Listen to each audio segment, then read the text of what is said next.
반갑습니다. 반갑습니다. 저희 목소리가 잘 들리시면 박수 한번 쳐주시겠어요? 네. 네, 안녕하세요. 북토크에 참여해주신 모든 여러분들 환영합니다. 환영합니다. 오늘 진행을 맡은 송구클럽하우스 정정혜. 네, 저는 송구클럽하우스의 이금이라고 합니다. 네, 다시 한 번 더 환영합니다. 그래서 오늘 이 북토크를 통해서 우리가 예민함을 좀 어떻게 극복을 하고 또 코로나 블루로 지친 우리의 마음을 좀 힐링할 수 있는 시간을 가지면 좋을 것 같아요. 네, 이 책을 읽은 독자수 너무 기대가 됩니다. 너무 기대가 돼서 말이 너무 빠른 것 같아요. 그렇죠?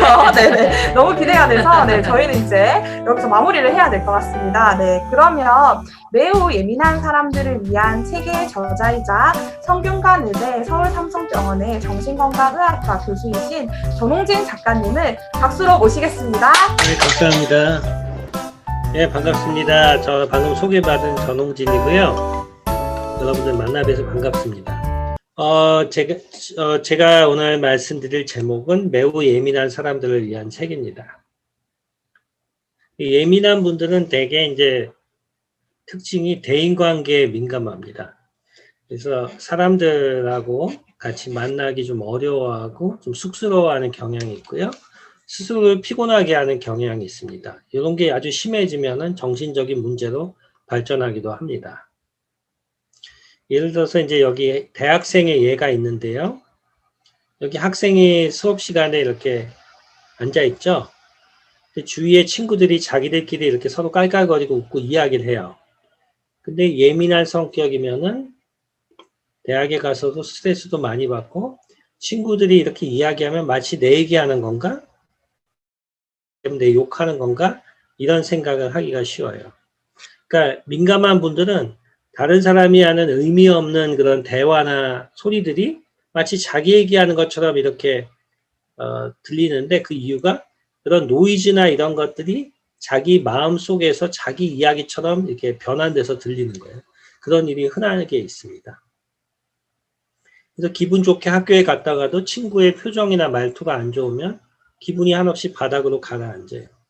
예를 들어가지고 여기 같이 밥 먹을래 얘기했느니 좀 바빠 나중에 먹자. 그러고 이제 이렇게 안 먹겠다고 갔어요. 그럼 얘가 혹시 날 싫어하나? 뭐 나랑 같이 있는 게 싫은가? 이렇게 자꾸 생각을 하게 되죠. 실제 이 친구는 자기가 좀 진짜 바빠서 나중에 먹자고 그런 걸 가능성이 높은데 그렇게 자기한테 이제 혹시 뭐 이렇게 싫어하는지 그런 생각을 자꾸 하게 됩니다. 그래서 제가 말씀드리는 거는 예민한 사람들은 타인한테 거부당하는 데 되게 민감해요. 그래서 다른 사람이나 표정이나 말투에 몹시 예민해서 표정이나 말투가 안 좋으면은 나를 싫어한다고 해석하기가 쉬워요. 근데 사람의 말투나 표정은 되게 그 사람의 컨디션과 관련이 많아요. 그러니까 뭐 잠을 그 전날 못 잤다든지 일이 많아서 피곤하면 표정이 좀 굳어지고 말투가 퉁명스러워지기도 하잖아요. 여러분들 밤에 잠 못 자면 다음날 피곤하니까 누가 여러 사람들 안녕하세요 해도 깜빡 못 들을 수도 있고 그런데 그런 것들이 표정이 굳어지고 말투가 퉁명스러워지기도 할 수도 있는데 이걸 다 자기하고 관련지어서 생각을 하기가 쉽습니다. 이런 분들은 다른 사람의 표정이나 말투를 너무 신경 쓰지 말고 휴대전화 문자를 확인하듯이 그 내용만 신경 쓰면서 너무 표정과 말투에 민감하게 반응하지 않는 연습을 자꾸 해야 됩니다. 보통 다른 사람들은 자기한테 관심이 별로 없어요. 연예인이 아닌 이상 그렇게 신경 많이 안 씁니다. 자꾸 자기하고 이 사람들이 하는 얘기가 자기랑 관련이 짙게 느껴지면은 그거는 내가 좀 예민해서 그런 거라고 생각해야지 그 사람들이 그렇다고 생각하면 안 된다는 거죠. 두 번째 경우도 한번 볼까요? 이분은 이제 지방에서 온 자취생인데 혼자 살면서 문단속에 대한 강박이 생겨서 무서운 뉴스를 보고 더 심해졌어요. 그래서 여기 텔레비전에 이제 뭐 강도가 들었다 대낮에 이런 걸 듣고서는 문단속을 여러 번 확인하는 거예요. 혹시 문이 열려 있지 않을까?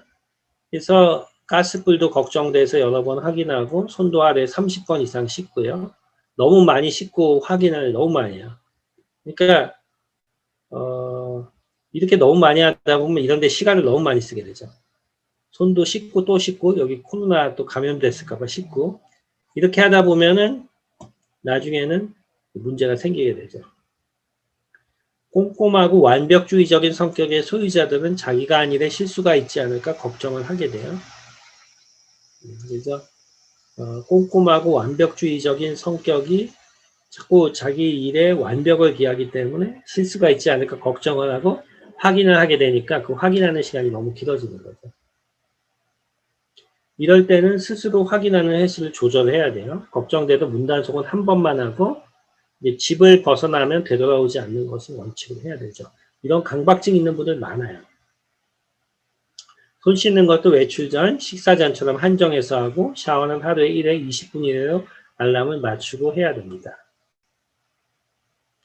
그래서 제가 여기서 나온 뭐 두 가지 경우들을 얘기를 드렸는데 그 예민한 분들에 대해서 좀 말씀을 드리면은 제가 병원에서 진료를 하다 보면은 환자를 도와줄 수 있는 방법을 찾아야 되는데 가족들을 설득하고 본인 설득해야 되는데 굉장히 어려울 때가 많아요. 왜냐하면 자기가 환자가 아니라고 생각하는 경우가 너무 많아요. 그렇죠? 나는 환자고 나는 치료받아야 된다 이렇게 생각하면 쉬운데 나는 환자가 아니라고 생각하죠. 우울증이 왔는데 나는 우울증이 아니야. 뭐 양극선 장애가 왔는데 나는 아니다. 치매 할머니도 자기가 치매 아니라 그래요. 그러면은 이게 어려운데 예민하신 것 같냐고 물어보면 대부분 여기에 동의한다는 거죠. 가족도 동의하고 본인도 동의하죠. 이런 예민한 특성들이 이런 환자들한테 많이 있다는 거예요.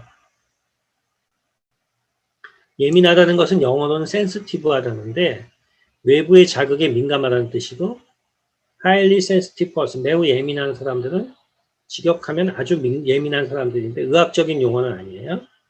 그러니까 이거는 아론 박사라는 분이 처음에 제시한 건데 외부 자극의 미묘한 차이를 인식하고 자극적인 환경에 쉽게 압도당하는 민감한 신경 시스템을 가지고 있는 사람을 의미해요.